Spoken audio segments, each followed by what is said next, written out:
बिस्मिल्लाहिर्रहमानिर्रहीम अस्सलाम वालेकुम फ्रेंड्स, मेरा नाम मोहसिन और आप देख रहे हैं फॉरेक्स इको। नया वीक स्टार्ट हो रहा है कल से।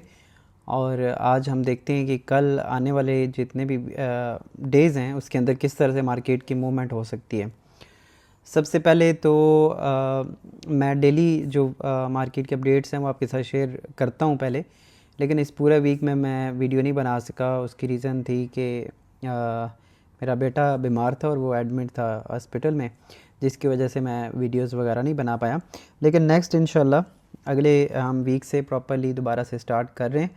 तो इस वीक का हम फोरकास्ट देखते हैं और समझने की कोशिश करते हैं कि किस तरह से मार्केट आने वाले टाइम में एक अच्छी ट्रेड्स हमें दे सकती है। चैनल को लाजमी सब्सक्राइब करें और बेल आइकन को प्रेस करें। अच्छा, ये फोरकास्ट सिर्फ इसलिए नहीं है कि आप को मैं ये बताऊं कि गोल्ड कहाँ से बाय करना है, सेल करना है। आप प्रॉपरली सीख सकते हैं कि किस तरह से हम फोरकास्ट कर सकते हैं मार्केट में। तो वीडियो को सही ध्यान से थोड़ा देखने की कोशिश किया करें। यहाँ पे सबसे पहले हमने फंडामेंटली डाटा देखना होता है।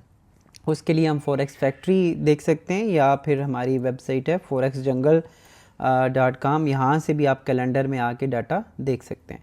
यहाँ पे फॉरेक्स फैक्ट्री में हम देख रहे हैं, यहाँ पे मंडे को अगर देखा जाए 3 फ़ेब को ये वीक स्टार्ट हो रहा है और 7 फ़ेब को एंड हो रहा है।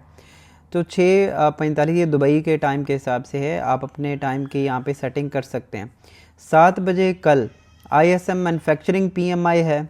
उसके बाद अगर देखा जाए तो ट्यूसडे को जॉब ओपनिंग जो है वो हैं 7 बजे दुबई टाइम के हिसाब से। दोबारा बता रहा हूँ इसलिए कि आप अपने टाइम के हिसाब से उसको सेटिंग करें। आगे ADP non farm employment change भी आ रहा है इसमें, और काफ़ी इम्पॉर्टेंट वीक है जिसमें रोज़ जो है ना वो डिफरेंट किस्म की डाटा हैं। ISM सर्विसेज PMI है।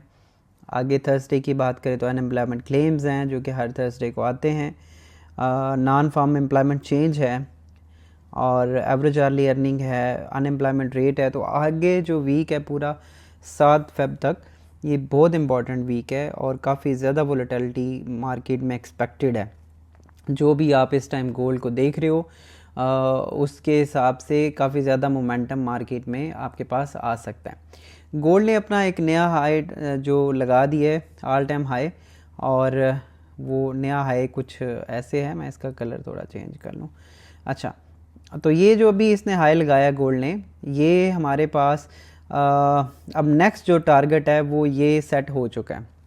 अब यहाँ पे हाई लगाने की वजह से एक चीज़ तो कंफर्म होगी गोल्ड में कि ये जो प्रीवियसली हाई था ये ब्रेक हो चुका है और मार्केट जो है ना वो आने वाले दिनों में भी बुलिश जाने के काफ़ी ज़्यादा चांसेस बढ़ गए हैं। मज़ीद गोल्ड जो है वो अपना, जिस तरह से लॉन्ग टर्म हम काफ़ी टाइम से भी बात कर रहे हैं कि $3000 पे गोल्ड के जाने के चांसेस हैं, तो 2800 क्रॉस कर चुका है। पीछे $200 ही रहते हैं और गोल्ड के लिए ये क्रॉस करना कोई इतनी बड़ी बात नहीं है, क्योंकि अगर आप इसको देखो मोमेंटम को, तो काफ़ी एग्रेसिव मोमेंटम गोल्ड के अंदर चल रहा है। ये भी हम डिटेल में देखते भी हैं। बहुत इंपॉर्टेंट एरियाज़ में आपके साथ शेयर भी करूँगा कि आपने क्या करना है। तो हम थोड़ा सा पहले आइडिया देख लेते हैं कि हुआ क्या है मार्केट में और किस तरह की सिचुएशन है। अगर हम मंथली चार्ट को देखें तो मंथली चार्ट में एक ये एरिया रेजिस्टेंस ब्रेक हुआ था 2000 का। उसके बाद मार्केट ने कोई भी मेजर जो रिवर्सल है वो नहीं दिया। सिर्फ 2 मंथ लास्ट की अगर हम बात करें तो ये एक रिवर्सल आया है जो कि 2600 के आसपास का रिवर्सल है। और अगर हम एग्जैक्टली इसकी बात करें प्राइस की, तो ये 2540 के तक मार्केट आई थी और उसके बाद दोबारा से कभी मार्केट इस लेवल पे नहीं आई है। ओके, अच्छा, अब इसके ये फेब लेवल्स को देख लेते हैं। फेब लेवल ये लास्ट लो था, और अगर ये लो हम इस हाई के ऊपर लगाएंगे, ये वाला प्रीवियसली हाई, तो ये अपने सिर्फ और सिर्फ 23% के ऊपर इसने रिट्रेसमेंट लिया है। ज़्यादा रिट्रेसमेंट अभी तक मार्केट में कोई भी रिट्रेसमेंट मौजूद नहीं है कि हम कह सके कि मेजर कोई रिवर्सल एक आया। अब ये जो 2 मंथ में एक बीरिश कैंडल बनी थी, ये दोनों बीरिश कैंडल उसने इस मंथ को इंगल्फ कर लिए हैं, पूरी अपनी एक ही कैंडल के अंदर ले ली हैं। तो यहाँ से भी हमें ये कंफर्म हो रहा है कि मार्केट में बुलिश मोमेंटम जो है ना वो आगे भी हम देख सकते हैं, और जो एक जोन था वो मार्केट ने ब्रेक कर दिया है। और ब्रेक करने के बाद अब आगे बुलिश साइड पे मूव कर सकते हैं। लेकिन कोई भी एरिया जब ब्रेक होता है तो उसमें क्या होता है कि अब ये इस कैंडल को ब्रेक करने के बाद मार्केट अपना रिट्रेसमेंट दिखा सकती है, और कहाँ तक रिट्रेसमेंट दिखा सकती है वही चीज़ हमने जज करनी है और इसी को हमने देखना है। लास्ट अगर इस कैंडल की हाई की बात करें तो ये कैंडल 2760 है, ठीक है, ये हाई, और उससे ऊपर अगर हम बात करें तो 2787 है। तो 2787, 2787 और 2760 ये आपने नज़र में रखना है। आगे भी मैं आप देख लेते हैं थोड़ा सा मज़ीद चीज़ों को। अच्छा जी, उसके नीचे अगर हम बात करें जो एक अच्छा जोन हमारे पास आ रहा है वो 2620 का एरिया वीकली चार्ट में अगर देखें तो वीकली चार्ट में मार्केट ने एक पूरा जो है ना वो अपना एरिया ब्रेक कर दिया, क्लोजिंग ऊपर दी हुई है जो प्रीवियसली हाई था, और अब इसके ऊपर मार्केट जो है ना वो काफ़ी ज़्यादा मोमेंटम दिखा सकती है। मैं अब आपके सामने कुछ लाइंस ड्रा करता हूँ, ऑलरेडी मैंने कुछ किया हुआ था ड्रा, आपको दिखाता हूँ और उससे आपको प्रॉपरली समझ आएगी। एक यहाँ पे चीज़ मैं कहना चाहूँगा कि अगर आप हमारे साथ मिल के काम करना चाहते हैं तो डिस्क्रिप्शन में लिंक है, अकाउंट बनाएं, और मैं यहाँ पे एक व्हाट्सअप फ्री चैनल बनाया आप सब दोस्तों के लिए, और उसको लाजमी ज्वाइन करें, उसका भी लिंक डिस्क्रिप्शन में मौजूद है। और अगर आप यहाँ पे देखेंगे तो एक बार चार्ट जो है ना वो आ रहा है, बार कोड आ रहा है, इसको स्कैन करके भी आप इस ग्रुप का हिस्सा बन सकते हैं। इसको स्कैन करें और हमारे ग्रुप का हिस्सा बने, ठीक है, फ्री है, जस्ट स्कैन करें और ज्वाइन करें। अच्छा, उसके बाद हम देख लेते हैं, ये हैं जी कुछ इंपॉर्टेंट एरियाज़, और इसको हम H4 में काफ़ी डिटेल से देखने वाले हैं। लेकिन अगर हम इसमें देखें तो 2787 का एरिया है, और मार्केट ने एक डोजी टाइप कैंडल क्लोजिंग दी हुई है, और यहाँ पे एक हमें थोड़ा सा डेली के चार्ट में अगर देखें तो काफ़ी ज़्यादा रिजेक्शन जो है ना वो देखने को मिल रही है। इट्स मीन कि मार्केट अपनी जो है ना वो एक रिवर्सल बना सकती है और रिवर्स कर सकती है, और हमें बाइंग अपॉर्चुनिटी फाइंड करनी है, सेलिंग को फाइंड नहीं करना है। सेलिंग हमारी तब तक थी जब तक ये एरिया जो है ना वो रेजिस्टेंस इसका मौजूद था। ये जब तक रेजिस्टेंस एरिया था और इस जगह पे जब तक मार्केट रेजिस्ट कर रही थी तो हम सेलिंग अपॉर्चुनिटी को फाइंड कर सकते थे, क्योंकि अब ये क्लोजिंग आ चुकी है तो अब हमने बुलिश मोमेंटम को फॉलो करना है और बुलिश साइड पे मार्केट में बैठना है, तो ज़्यादा हम फ़ायदा तब भी उठा सकते हैं। अगर हम H4 में से देखें तो काफ़ी डिटेल से हमें चीज़ें मिल जाती हैं।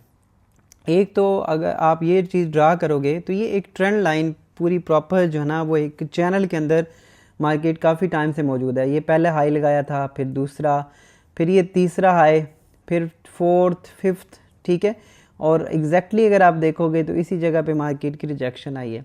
तो ये अगर हम इस हिसाब से देखें तो ये एरिया, जब तक ये एरिया बरकरार रहता है जो current high, last high market ने लगाया है, उस टाइम तक हम ये कह सकते हैं कि मार्केट अपने रिवर्सल की तरफ आ सकती है, जिस तरह से यहाँ पे हुआ था, यहाँ पे हुआ था, यहाँ पे हुआ था, यहाँ पे, तो इसी तरह से नीचे कहाँ तक आ सकती है। तो नीचे भी मार्केट काफ़ी टाइम से इसी जो चैनल को फॉलो कर रही है। ये चैनल आप अपने पास ड्रा कर लें तो एक तो हमें ये भी समझ आती है कि अगर कहीं पे इस चैनल के आसपास मार्केट आती है, इस चैनल के आसपास आती है, तो हमें ज़्यादा अच्छी बाइंग अपॉर्चुनिटी मिल सकती है और हम लॉन्ग टर्म के लिए उसको होल्ड कर सकते हैं। और कितना होल्ड कर सकते हैं वो हम आगे देख लेते हैं। अब सबसे पहली जो बाइंग अपॉर्चुनिटी हमें करंटली मार्केट में नज़र आ रही है वो यही वाला एरिया, लेकिन ये थोड़ा सा वीक एरिया है, और इस जगह पे अगर मार्केट सस्टेन करती है इसी जगह पे तो यहीं पे बुलिश जा सकती है, लेकिन ये थोड़ा सा वीक एरिया है। उसकी रीज़न मैं आपको बताता हूँ। उसकी रीज़न हम मुख्तलिफ इंडिकेटर्स को साथ हेल्प के लिए यूज़ करते हैं।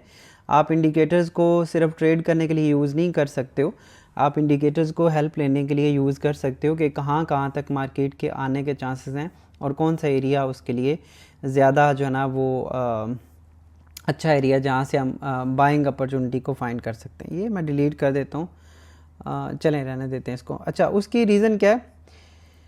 RSI देखें, H4 में हम देख रहे हैं RSI हमारे पास ओवरबॉट पोजीशन में है और इस टाइम 63 के ऊपर है। तो यहाँ पे भी मार्केट ने अपने हाई को टेस्ट किया था।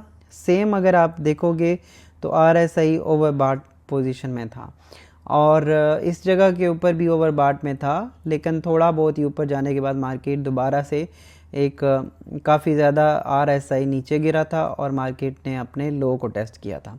इसी तरह से अगर हम बात करें पीछे और पीछे चले जाते हैं तो यहाँ पे भी आप देख सकते हो RSI अपने ओवरबॉट में था, ठीक है, और उसके बाद मार्केट में एक रिवर्सल आया था।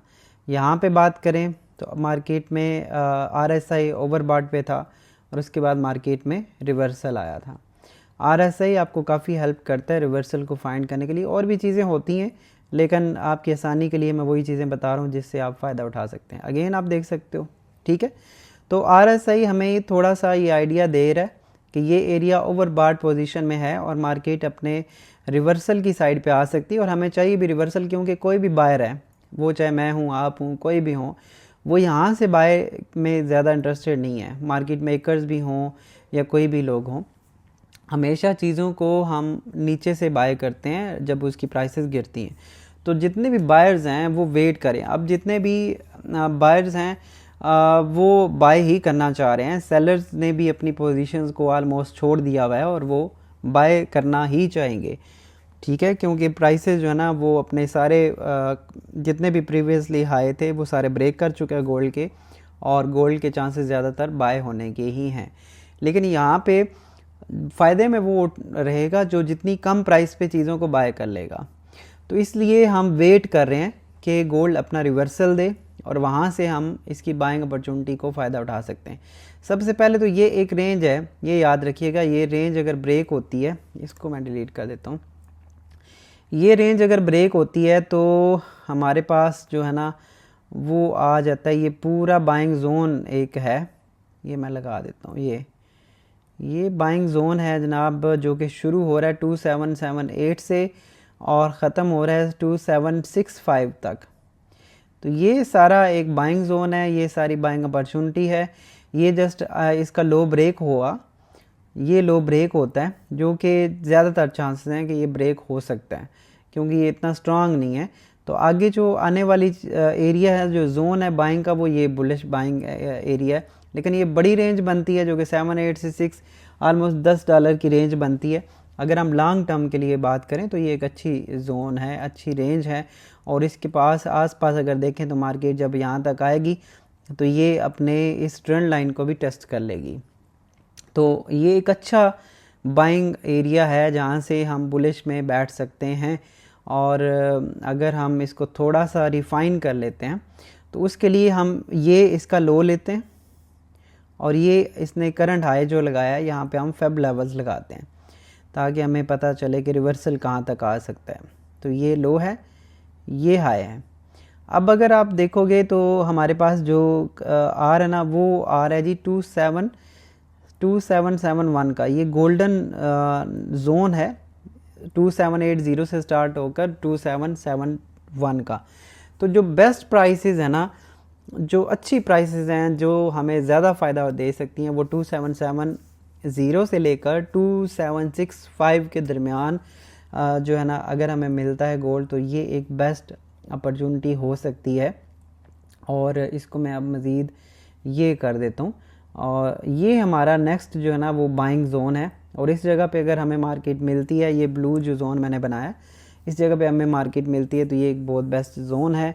वो चाहे वो चाहे हमारा बिल्कुल इसी के ऊपर हो, यानी कि 2771, क्योंकि ये 60% की रिट्रेसमेंट है और मैक्सिमम चांसेस इस जगह पे होते हैं फेब लेवल्स के हिसाब से। लेकिन ये ट्रेंड लाइन भी है और ये फेब लेवल्स भी हैं, ये हमारे पास एरिया भी है जिसको मार्केट छोड़ के गई हुई है और यहाँ पे रीटेस्ट करने के काफ़ी ज़्यादा चांस हैं। उससे ऊपर अगर हम बात करें तो 2778 वाला एक एरिया है, लेकिन जो सबसे बेस्ट है वो ये है। अदरवाइज़ 2778 से भी मार्केट में रिजेक्शन आ सकती है, ये क्योंकि 50% के ऊपर भी है और ये हमारी लास्ट क्लोजिंग के ऊपर भी है। तो ये मैं अब फब लेवल्स ख़त्म कर देता हूँ। तो अब हमें क्लियर पिक्चर एक नज़र आ रही है। सबसे पहली बाइंग ये वाली बाइंग है अगर इस जगह पे होल्ड होता है, लेकिन ये मैं आपको बता रहा हूँ कि ये इतनी ज़्यादा स्ट्रॉन्ग नहीं है या इतनी ज़्यादा अच्छी बाइंग नहीं है। हम अगर नीचे प्राइसेस मिलती हैं 2778 पे मिल जाएं क्योंकि ये रेजिस्टेंस था और इस जगह पे मिल जाए तो भी बेस्ट है, और इस जगह पे तो सबसे बेस्ट है। तो ये दो प्राइसेस हैं। अब टारगेट बात करते हैं कि कहाँ पे है। टारगेट की बात करें तो टारगेट हमारा सबसे पहला टारगेट तो यही हाई है जो मार्केट ने लगाया है, लेकिन अगर ये ब्रेक होता है तो इस ट्रेंड लाइन को आप ऊपर खींच सकते हैं और इस ट्रेंड लाइन को फॉलो किया जा सकता है। मज़ीद अगर आप हमारे व्हाट्सएप ग्रुप को ज्वाइन कर लेंगे, जो कि डिस्क्रिप्शन में लिंक मौजूद है, व्हाट्सएप चैनल है, आप सबके लिए फ्री है, लाजमी ज्वाइन करें, तो आपको अपडेट्स में साथ साथ भी देता रहूँगा और हमारी टीम भी वहाँ पे मौजूद होती है।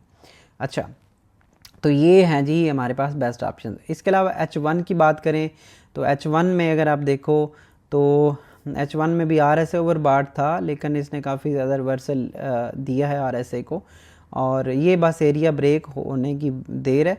उसके बाद जो गोल्ड है वो 78 या फिर 70 यानी कि इस जगह पे आ जाएगा, और ये ही बेस्ट प्राइस है। यहाँ पे मिलना चाहिए हमें गोल्ड, और वहाँ से हम फिर बाइंग अपॉर्चुनिटी को फाइंड करेंगे। तो सेलिंग आप छोटे टाइम फ्रेम में रहते हुए सेलिंग भी देख सकते हैं, लेकिन हम लॉन्ग टर्म की या ओवरऑल एक पिक्चर की बात करें अगर पूरे वीक के अंदर। बाकी जब मैं डेली बेसिस की वीडियो बनाऊंगा और रोज़ाना आपके साथ फोरकास्ट शेयर करूंगा, तो वहाँ पे आपको हम डेली और एज अ डे ट्रेडर भी डिफरेंट ऑप्शंस जो है ना वो दे देंगे। तो कमेंट में ज़रूर बताएं आप गोल्ड को किस तरह से देखते हैं और आपको ये वीडियो कैसी लगी है, और आप क्या समझते हैं कि गोल्ड के आने वाले टाइम में किस तरह का जो इम्पैक्ट है वो मार्केट में आ सकता है। अपना बहुत सारा ख्याल रखें, मिलते हैं नेक्स्ट वीडियो में। अल्लाह हाफिज़।